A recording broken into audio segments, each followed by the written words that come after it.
David stared at his phone for the third time that morning. The message was still there. "I guess we're done then. Take care, David." His thumb hovered over her name. 3 months of silence. 3 months of wondering if those 11 words were really how it ended.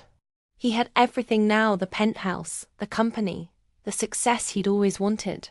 But Emma's last message glowed on his screen like an accusation he couldn't delete. What do you do when the person you love becomes a conversation you're too afraid to finish? You know that feeling when you realize you've been looking at your life all wrong? When success tastes like ash because the person you love isn't there to share it? Some people spend their whole lives chasing money, power, recognition. But David just discovered that all of it means nothing when you lose the woman who made you feel alive. This is what happens when love becomes a casualty of ambition. When the person who believed in you most becomes just another notification you're too busy to answer. Can you really build a life on achievements if your heart is still stuck in a text message thread? The Seattle morning fog clung to the windows of David's 42nd floor apartment like a soft gray blanket. He moved through his routine with practiced precision French press coffee, NPR's morning edition, checking futures on his tablet.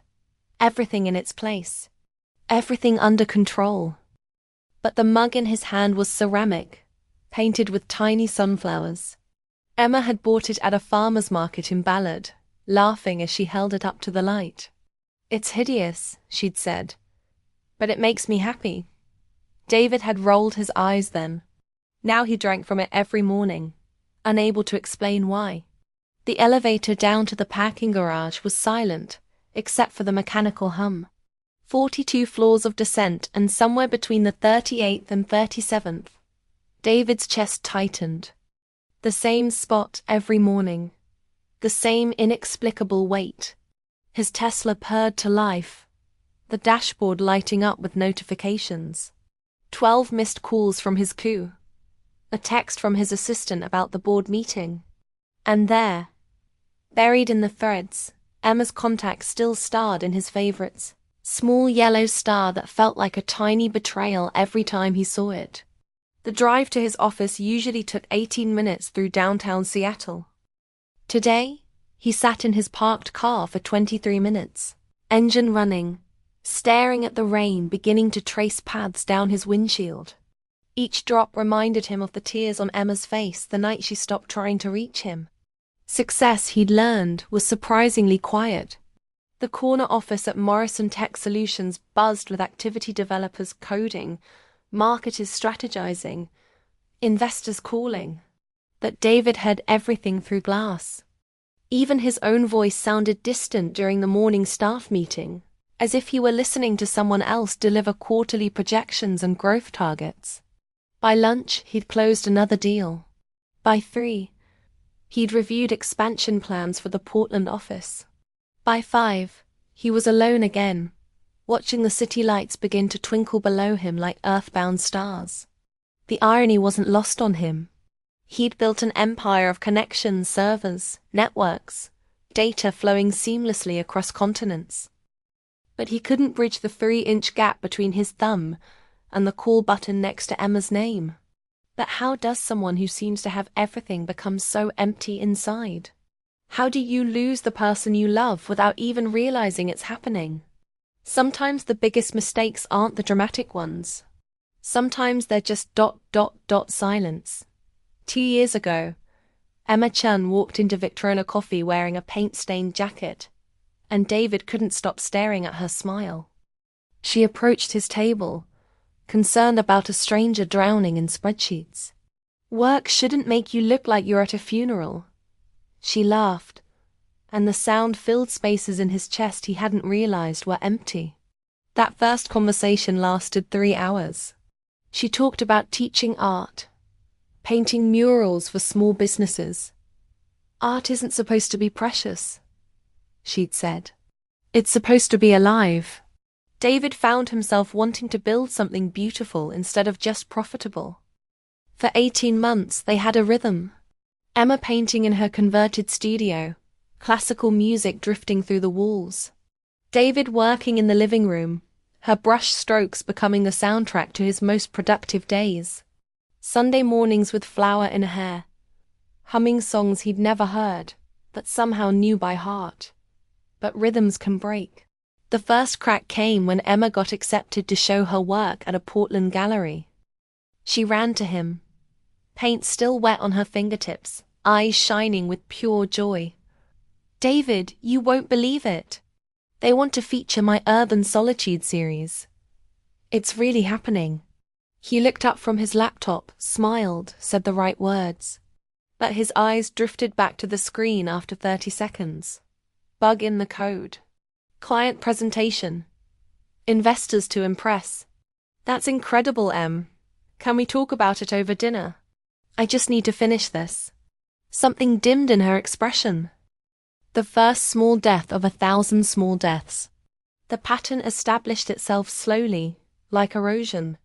Emma would share her world, and David would listen with half his attention, the other half calculating market projections. Their Instagram showed a perfect couple, but the camera never captured the silences. The way Emma stopped reaching for his hand. The way, became his most frequent response. The Portland opening was on a Thursday. Emma mentioned it Monday, Tuesday, Wednesday. Each time, David nodded, but his calendar was a wall of meetings and deadlines. "I know you're busy," she said Wednesday night, "but this is important to me. I want you there." David looked at his schedule. San Francisco. Crucial investors. The kind of opportunity that comes once in a lifetime. "I'll try," he said. And they both knew he wouldn't. What do you do when you realize that the life you built isn't the life you want? When success feels like failure because the person who mattered most is no longer there to witness it? David went to San Francisco that Thursday. He closed the deal, secured the funding, made headlines in TechCrunch. But when he called Emma from his hotel room to share the news, she didn't answer. She didn't answer the next day either. The text came that Sunday. "I guess we're done then. Take care, David." He stared at those words for 20 minutes before typing back. "Yeah, you too." 3 months later, David learned through a mutual friend that Emma's Portland show had been a success. Not just the gallery, her entire life. She'd been offered a teaching position at Portland State, a chance to curate community art programs. She'd taken it. She was happy. Actually happy. Not Instagram happy, but the kind of deep contentment that used to light up her face when she painted on Sunday mornings. David, meanwhile, had everything he'd ever wanted. The company was valued at $50 million. His apartment had been featured in Architectural Digest. He'd been named one of Seattle's 30 under 30 entrepreneurs. But every achievement felt hollow, like applause in an empty theater. He'd wake up at 3 a.m., phantom limb syndrome for a life he'd amputated. The space where Emma used to sleep felt like a crater. Her studio, now converted back to a home office, still smelled faintly of paint and possibility. The worst part wasn't the loneliness. It was the clarity that came too late, the brutal understanding that he'd traded love for leverage, connection for capital. He'd won the game, but lost the prize. And now, Emma was building something beautiful in Portland while he sat in his glass tower, successful and utterly alone. That night, David did something he hadn't done in 3 months. He opened Emma's Instagram. There she was, smiling in front of a colorful mural surrounded by students. Genuinely happy. Thriving. For the first time since their last text, David felt something shift inside him. Not jealousy. Not regret. Something else entirely. Courage. But reaching out to someone you've hurt. That's a different kind of bravery. And some bridges, once burned, might be impossible to rebuild. What happens when you finally find the courage to try? When you risk everything on one last chance to make things right? If this story is making sense to you, if it resonated with you in any way, subscribe to the channel, so we can keep telling stories like this. And before we continue, leave your like. Thank you for your support. David started small. He liked one of Emma's Instagram posts, a photo of her students painting a community garden mural. Just a quiet heart emoji in a sea of comments. She didn't respond, but she didn't block him either. 2 weeks later, he found himself driving to Portland on a Saturday morning. Not to see her. He wasn't ready for that, but to see her work. The mural she'd posted about was in the Alberta Arts District. Vibrant faces emerging from brick walls like hope made visible. He stood there for an hour, watching people stop to take photos. Kids pointing at the painted children who looked just like them. This was what Emma had always talked about, art that lived and breathed in the real world. A text felt too casual. A call felt too intense. So David did something he hadn't done since college. He wrote a letter. Not an email, but an actual letter on paper, with a pen that made his hand cramp after 20 minutes. Emma, he began, then stopped. Started over. Dear Emma. Too formal. He tried again. I saw your mural today. I finally understand what you meant about art being alive.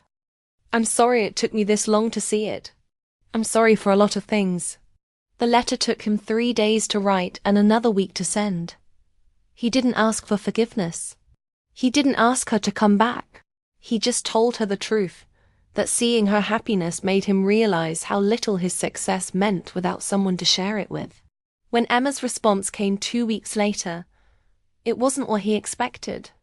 Not anger, not closure, but something more complicated. Thank you for the letter, David. I'd forgotten that version of you existed. I'm glad you found him again. She suggested coffee. Not in Portland, not in Seattle, but halfway between a small town called Centralia, where neither of them had any history. When you're given a second chance, how do you make sure you don't waste it? How do you prove that you've really changed? The coffee shop in Centralia was nothing special: vinyl booths, fluorescent lighting, the kind of place that serves pie with every meal. But when Emma walked in, David felt something he hadn't experienced in months. Presence. Not the distracted half attention he'd given her before, but complete, undivided focus. You look different, she said, sliding into the booth across from him. I feel different. And he did. The last 3 months had stripped away everything he thought he needed, leaving only what actually mattered. They talked for 2 hours. Not about getting back together. That wound was still too fresh, but about who they'd become in the silence between them. Emma shared stories about her students, the joy of watching someone discover their artistic voice. David talked about his company, but differently now, focusing on the people his technology helped connect rather than the metrics and valuations. I used to think success meant having everything under control, David said, stirring his coffee. But I think maybe it's about being brave enough to lose control, to trust someone else with your heart, even when it's terrifying. Emma smiled, not the polite smile she'd given him in those final months, but the real one he'd fallen in love with. That sounds like something the David I met in that coffee shop would say. They didn't fix everything that day. Some bridges take time to rebuild. But when they hugged goodbye in the parking lot, it didn't feel like an ending. It felt like the first honest conversation they'd had in years. David drove back to Seattle with his phone in the glove compartment, watching the road instead of screens, thinking about connection that transcended Wi-Fi signals and data plans. Real connection. The kind that happens when 2 people choose to be vulnerable together. And for the first time in months, that felt like enough.